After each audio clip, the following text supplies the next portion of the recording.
Mark joins us. We're going to review Rosehill from Saturday. How are you, Mark? Good, thank you, Mark. Just before we do get to Rosehill, the week in general was a very good one for you. Very good. We bet every day bar Thursday and one on every day bar Tuesday at one. We've just only had two really small bets anyway, but one Monday, Wednesday, Friday and Saturday. And Friday and Saturday were really good. So you put together a good few weeks now. Up it's around 35 units in about 3 weeks, I think. Yep. So yes, great to get that little kick on. It's much needed, and I think turn the corner. And as long as they keep putting the meetings on for us, we'll keep trying to find some winners. But that's out of my hands. Might be a good time to hit form, hopefully. Yeah, that's right. We'll see how we go. We'll have a look at Rosehill in a bit. Yep. Bit of detail. Sure. Just starting with race 1, which was the benchmark 78. Yep. Zoffany's Lad. Yes. That out at SP about $13. $13. Yep. Yeah. How did you see the race? Anything interesting? Yeah, well, I backed the Onkers. Managed to find one of the few losers that Jay McDonald rode on Saturday. He had a very big day. You rode 5? He rode 5. He rode one for us later on. But back the Onkers. He gave me every chance. I thought it was going to be the finish on the turn, but he just couldn't quite maintain it to the line. Zoffany's Lad, good horse. I probably underestimated him. I think I had him about the price he was, but I was a bit worried about the Canterbury form off the bias tracks. I thought he might find it a bit hard at Rosehill, but he was really well ridden by Sam Clipperton and got it done. This is a benchmark 78. This won't be much of a form reference in the next few weeks as the better horses make their presence felt. But, it's just a good ordinary middle distance benchmark race. Nothing really to take out of it going forward though. Fair enough. Race 2 was the Pago. Yep. Prague got up. Our man Tom Mark Wand. Oh man. Chocolate for us. Oh man, yeah. I think he's everybody's man. Yeah, sorry, I don't have him to myself, that's for sure. But it's a good win for you as well. Yes, had a reasonable sized bet on Prague at good odds, $8 in the morning, $8.50 top flight. Yep. My thinking here was based on SP profile. He started 260 against a very similar field last time out, and he was disappointing. But he was considered the clear favourite against almost the same field last time. And today, on Saturday, they binned him. And the other big plus for him was that Mark wanted 102 starts ago. Then when he went back to England, he didn't ride him when he failed as favourite. Now he was back on. It was just a great jockey change as well. And I actually had him marked equal favourite. Got nearly double the price I marked him, and great result. The Melbourne horse was very disappointing. Missed the start, never got into the race. Yep. I suppose we can put it down to the track as well. Yep. Like the runner Kamazi, the second horse, coming out a 1,000-metre Gosford win straight into the qualifier for the slipper, up to 1,200 as well. Looked like it was going to give us a fright at the turn too, but Prague was too strong late. But that's a very promising second up run from it. Sure. What's the latest with Tom Mark on what should we locked him down in the country? Yeah, well, he can't leave. He was out here for the slipper and championships anyway, I think. Yep. So, he'll be here for the next month or so. Good stuff. Race 3 was the Magic Night. Thermosphere took it out at fairly long, didn't it? Yeah, it was back, but it goes to the slipper now, and in which it has no chance. There's a very ordinary bunch of fillies here, 150 to 1 chances run third. Just a substandard group of 2-year-olds get off and got another runner in it, but it'll just be getting in the way. It's just not up to them. Not up to them. They don't like this form at all. Fair enough. So race 4 was the Morris McCartan over the 1100. Yeah. Star of the Seas. Yep. Back off the map from its mooring price once the rain started falling. That was the key to him. The talking point out of this race was Zoo Style, just going completely berserk in front. He actually bled, which I think the tactics probably had something to do with that. Right. So he's out for at least 3 months, but it really did set the race up for the winner, who loves the wet and is really a 1,400 metre horse. At his best distance is 1,400, but the fast run 11 played right into his hands. The big punters got their maps right and got the weather forecast right and had a good win. I didn't bet in the race, and glad I didn't. I was on Friday and I thought I'm going to be on tactical advantage here, but once the rain came, or was forecast to come, I reassessed and dodged a bullet. I'm glad I did that too, because I wouldn't have, certainly not tipping at 9 in the morning, I wouldn't have found the winner. So, no bet, but a good result because of that. Sure. So race 5 was the Farlap. It was.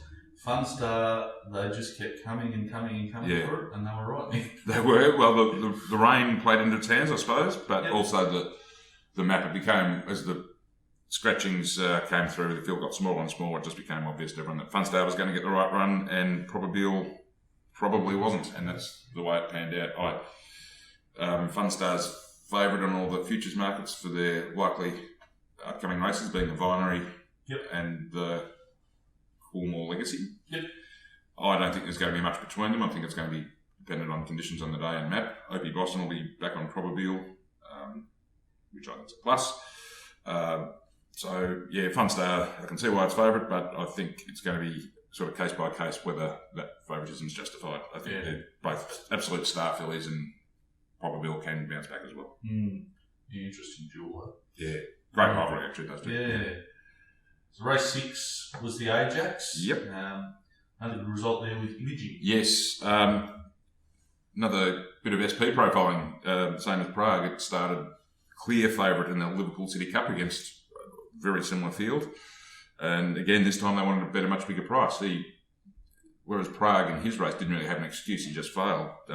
Imaging got pole-waxed by Cascadian and didn't finish the race off after that. But I thought he just had to excuse that. He'd won on heavy in Ireland, so if he's winning on Irish heavies, he was obviously going to handle this one.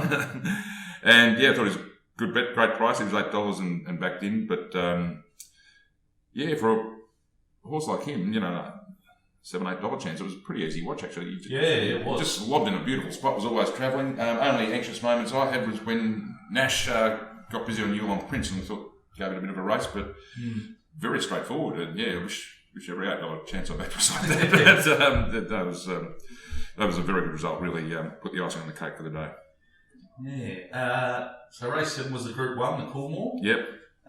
Ponte Patiro, bit of an upset in here. Was fast pace again. All honours with the winner, really.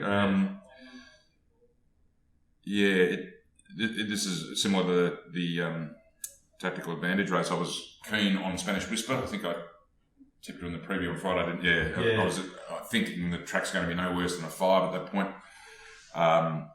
Fortunately for myself and for the members, I pulled the pin on that bet on Saturday morning with the weather forecast, and we dodged the bullet. Thought she actually travelled into the race okay. Got the run I thought it would, but couldn't let down the heavy in the straight, and it was well beaten actually. I wanted to bet into the race because I thought Bahudakara and Sylvia's mother were, iffy sort of favourites, and they've been well beaten too. But couldn't have found the winner, so probably did the right thing staying out. But again, if you want to, the case you could have made for it was SP profile that had been in the market in that Liverpool City Cup race against the males. On that basis was probably over the odds on Saturday, but I didn't find it. No worries. Race 8, the Sky High at 2,000. Yeah. And the favourite, Master of Wine, got the job done. Yeah, he's a very good horse. He's genuine weight for age horse now. Be very just interesting to see which direction they take with him. No doubt the horse will let them know, being the Hawk stable.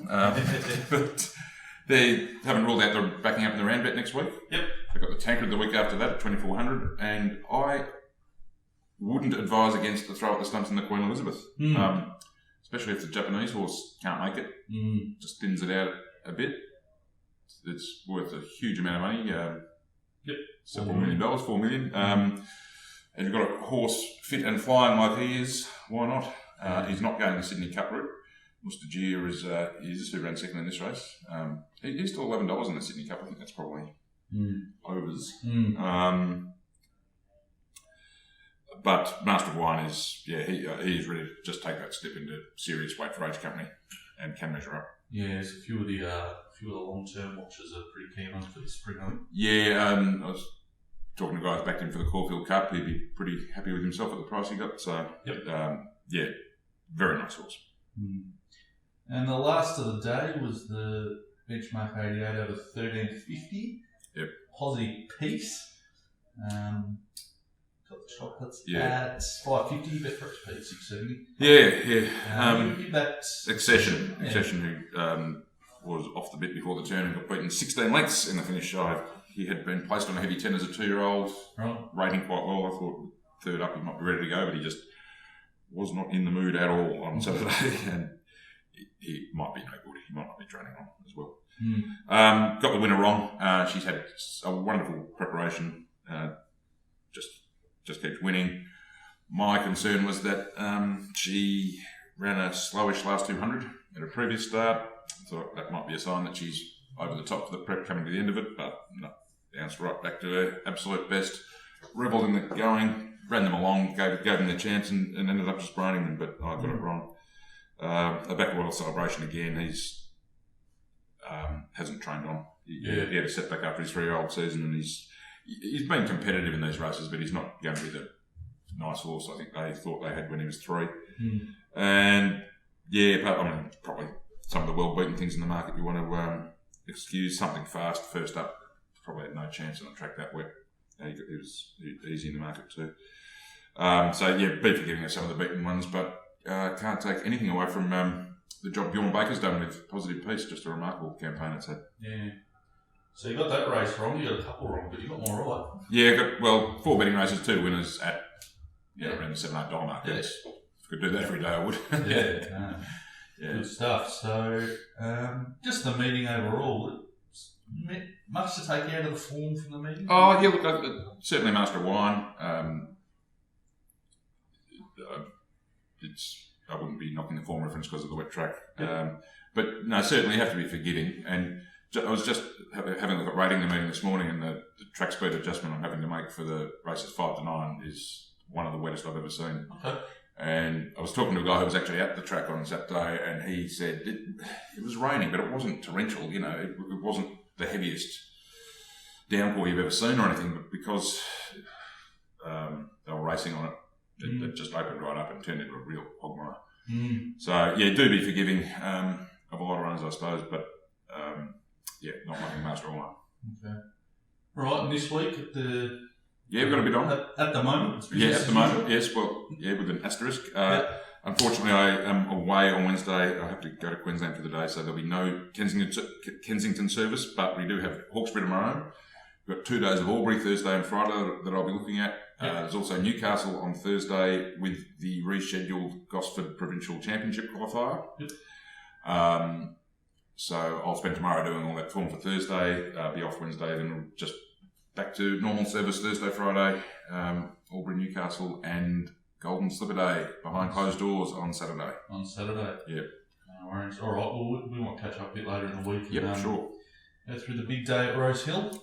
That'll be good, yep. We'll catch up then. Okay, see you then. Stuff.